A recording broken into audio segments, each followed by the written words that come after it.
So Jody, we talk a lot about the need to balance, get the balance right, to do both environment and economy at the same time. And this is one of those places where it all comes together. This is the mouth of the Douglas Channel, Hartley Bay, the community here, the Great Bear Rainforest all around us.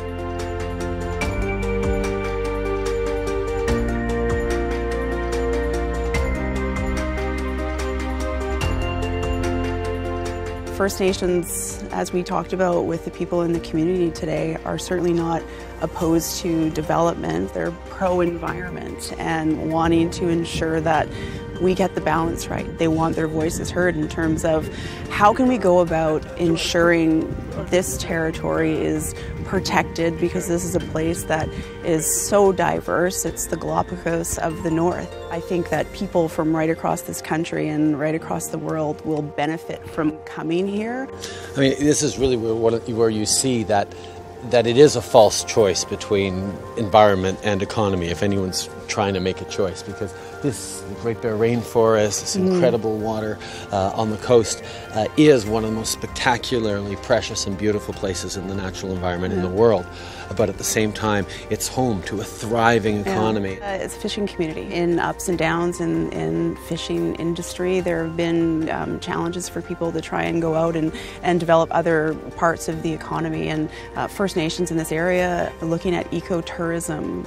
The First Nations in this territory know the territory really well, and they take people out to the Great Bear Rainforest.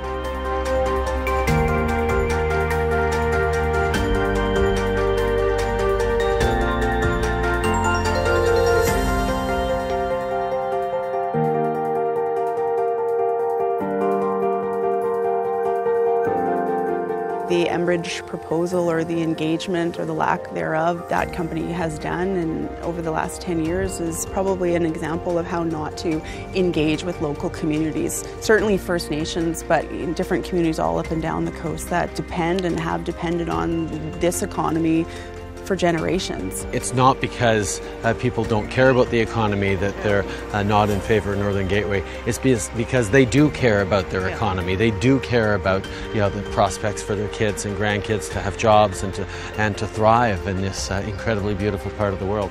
There's some significant discussions that are underway right now in terms of LNG, in terms of alternative potential pipeline routes that could be identified, but I think, fundamentally important is actually the ability to have the discussion, to ensure that all voices are heard, to ensure that the rights of the First Nations of this country are respected. And I think through that lens and through that dialogue, we can come up with a path forward that recognizes the balance that needs to be drawn.